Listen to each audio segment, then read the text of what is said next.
अच्छी या बुरी कामना करते हैं। कामना नहीं बेटा, भावना नहीं, कामना। अच्छी या बुरी कामना करते हैं। किसी वस्तु या व्यक्ति के प्रति कैसी कामना करते हैं? या तो अच्छी कामना करेंगे या बुरी कामना करेंगे। आपको पता है कि इम्परेटिव के क्या नहीं बनते, क्या नहीं बनते? नेगेटिव और वो एफर्मेटिव और नेगेटिव बनते हैं, लेकिन इनके इंटेरोगेटिव्स नहीं बनते। और ठीक उसी प्रकार ऑब्जेक्टिव सेंटेंस के भी रूल्स देखें आप बेटा। अच्छा बेटा, जब आप इस चीज को किताबों में देखने के लिए जाओगे ना, तो किताबों में अलग लैंग्वेज लिखती है। आपको किताबों में जो लैंग्वेज मिलेगी वो अलग लैंग्वेज मिलेगी। वो क्या मिलेगी? इनमें किसी व्यक्ति के प्रति अच्छी या बुरी कामना नहीं मिलेगी, उसमें अलग मिलेगी। लेकिन अपन ने उसका भाव लेकर के सारी बात यहाँ प्रस्तुत कर दी। क्या कि ये ऐसे वाक्य होते हैं जिनमें हम किसी वस्तु या व्यक्ति के प्रति अच्छी या बुरी कामना करते हैं। तो सेंटेंस पहला क्या है कि इन वाक्यों को हमेशा मे से स्टार्ट करते हैं। कहाँ से स्टार्ट करते हैं?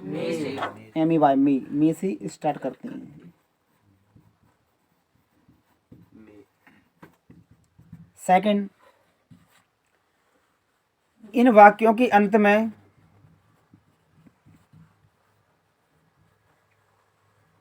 मतलब लास्ट में क्या होता है?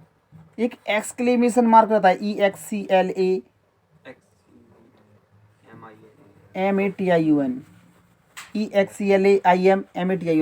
इन वाक्यों के अंत में एक्सक्लेमेशन मार्क रहता है, मार्क होता है। अच्छा ये क्या होता है?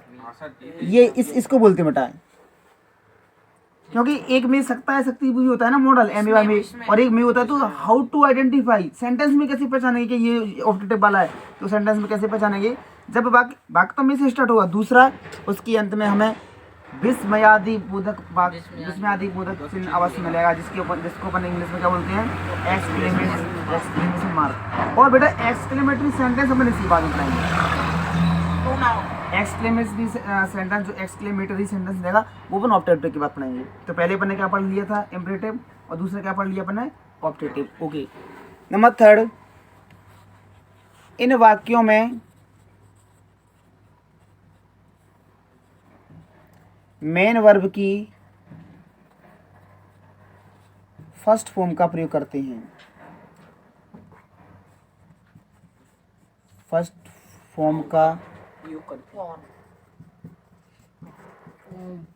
फॉर्म नहीं बेटा, फॉर्म बोलते हैं FORM। ये निवेदन मैं आपसे कई बार कर रहा हूँ कि FORM बोलते हैं, FROM नहीं बोलते। FORM का मतलब क्या होता है? रूपी अवस्था। फॉर्म का मतलब रूपी अवस्था, और फ्रॉम का मतलब से। अब मैं फॉर्म बनने के लिए आ रहा हूँ। फॉर्म बनने के लिए नहीं बोलते ना, फॉर्म माने कि मैं किसी न किसी चीज में फॉर्म डाल रहा हूँ, है ना? तो फॉर्म के भी कुछ अलग अलग अर्थ होते हैं। अब पढ़ाएंगे बेटा मन क्या? नंबर चौथा एक पॉइंट और देंगे इसको कि इन वाक्यों की ऑब्जेक्टिव की, इन वाक्यों के इंटेरोगेटिव नहीं बनते हैं। INTERROGATIVE। इंट्रोगेटिव नहीं होता, उसे इंटेरोगेटिव पढ़ते हैं। इंटेरोगेटिव नहीं बनते हैं। एक बात का ध्यान देना बेटा, लैंग्वेज भले ही आपकी थोड़ा ऑड हो जाए, जैसे मैंने अभी इसमें बोला था क्या कि उसका मूड फूट जाए, लेकिन नहीं बोलना चाहिए थी, उसका सिर फूट जाए। लैंग्वेज कैसी बोला है, क्या आपको कुछ सीखने को मिल रहा है? ये बहुत महत्वपूर्ण वाली बात है। If you are getting knowledge, you know, it means आप कैसे बोल रहे हो, हाउ आर यू स्पीकिंग, इससे कोई मतलब नहीं है। आर यू गेटिंग समथिंग और नॉट, आपको कुछ मिल रहा है सीखने के लिए या नहीं मिल रहा है, ये बहुत महत्वपूर्ण बात है।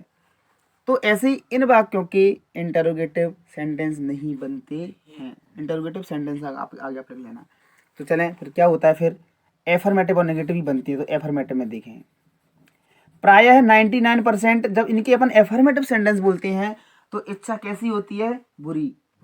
कैसी इच्छा होती है? अपन कहेंगे कि भैया उसे सांप काट ले, तो ये अच्छी है कि बुरी? ये कामना है। कैसी कामना हो गई? भगवान तुम्हें आशीर्वाद दे, ये कैसी कामना हो गई?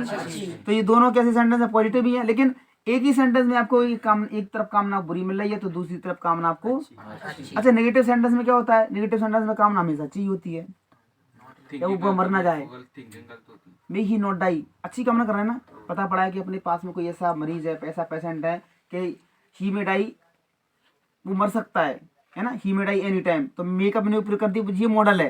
क्यों? क्योंकि मे का प्रयोग यहाँ पर किसके लिए किया गया अपन ने? संभावना के लिए, कि वो मर सकता है, हो सकता है कि ना मरे, लेकिन उसका मरना तो निश्चित ही है। ये फिर अपनी कल्पना कर रहे हैं कि ही मे डाई, तो यहाँ पर मे का प्रयोग क्या करेंगे कि भैया वो मर ना जाए, यहाँ पे अच्छी कामना कर रहे हैं कि भगवान वो मर ना जाए, बच जाए, तो कहेंगे may he not die, may he save, वो क्या हो जाए? बच जाए, सुरक्षित हो जाए। तो स्ट्रक्चर में क्या हो जाएगा? Structure very simple structure.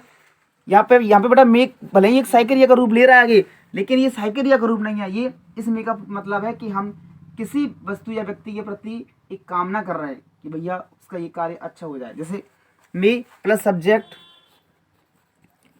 Plus M की फर्स्ट फॉर्म प्लस ऑब्जेक्ट, ये और इसमें पीछे एक्सक्लेमेशन मार्क, ये इसका स्ट्रक्चर बेटा, है ना।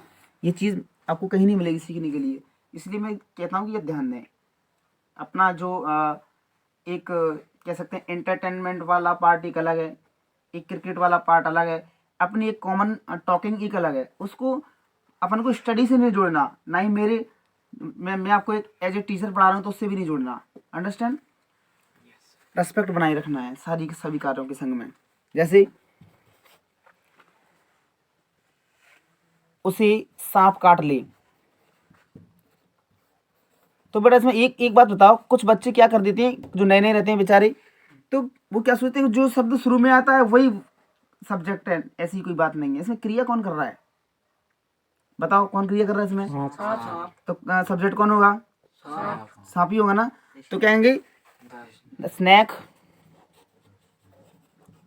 अब जब सांप काटेगा तो सांप के हाथ पैर तो होते नहीं है, कैसे काटेगा? दांतों से, मुंह से काटेगा ना, तो बाइट का यूज करते हैं। Sorry excuse me, sorry may the snake bite him. यहाँ पे लड़की हर भी कर सकते हैं कि पता नहीं पड़ रहा कि उसी में लड़का छुपा हुआ है लड़की छुपी है, तो कहेंगे may the snake bite him, उसे सांप काट ले। जी वो कैपिटल है ना सर, कब? हाँ sorry, may the snake bite him, क्या बोलेंगे? मेरा स्नैक। तो यहाँ पे कामना बुरी हो गई और सेंटेंस कैसा है? एफर्मेटिव। तो ये कोई ज़रूरी नहीं है कि एफर्मेटिव सेंटेंस में ही अच्छी कामना छिपी हो, क्योंकि अधिकतर इन वाक्यों की बात करूँ तो मैं इनमें एफर्मेटिव सेंटेंस में बुरी कामना अधिकतर रहती है। सेकंड, वह मर जाए, तो ये कामना अच्छी है क्या? तो कहेंगे मे ही डाई, ये बन गया मे ही डाई, लेकिन इसके पीछे ये एक्सक्लेमेशन मार्क अवश्य दिखना है। जब आपको एक्सक्लेमेशन मार्क मिल जाए तो समझ लेना ये सारे वाक्य ऑप्टेटिव सेंटेंस के हैं। कौन से हैं? नेक्स्ट देखें,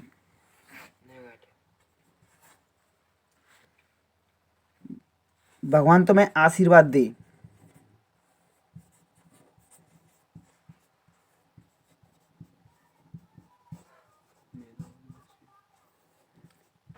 तो may God bless you, may God दानी जाओ, मे गॉड ब्लेस यू बोलते हैं ना।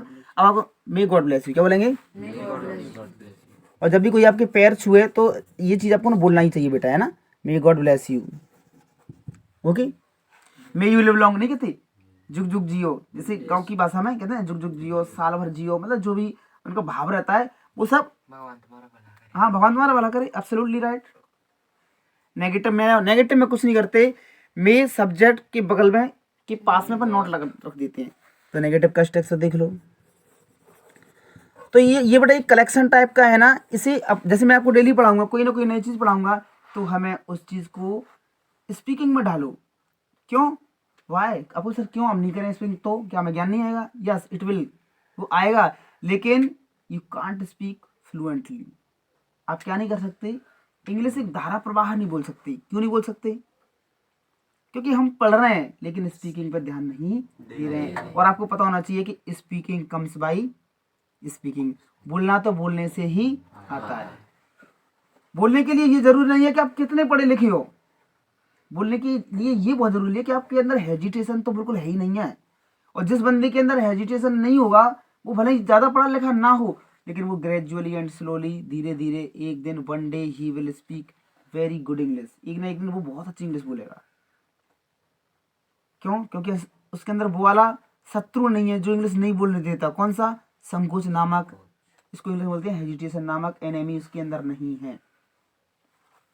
तो नेगेटिव स्ट्रक्चर देखें, may plus subject plus not plus MV की first form plus object plus exclamation mark. जैसे वह मर ना जाए, ये अच्छी कामना है बेटा, है ना, वह मर ना जाए, तो क्या may he not die, may he not die. बेटा समझ में तो आ रहा है ना सभी की में? इनको बोलते हैं हम बेटा ऑब्जेक्टिव सेंटेंस। अब हमारा काम था पढ़ाना, आपका काम था पढ़ना, लेकिन हमने उसका यूज कितना किया है, this is the main part of speaking. English बोलने का ये बहुत ही महत्वपूर्ण पार्ट है। समझ आ रहा है ना? अगर आपके मन में कोई सवाल है तो यू मे आस्क मी। मैंने कहा ना यू मे आस्क मी, मैंने ये क्यों नहीं कहा यू कैन आस्क मी, क्योंकि हो सकता है कि आपके अंदर सवाल हो भी सकते हैं और नहीं हो सकते। Am I saying right? बताओ कोई क्वेश्चन? नो।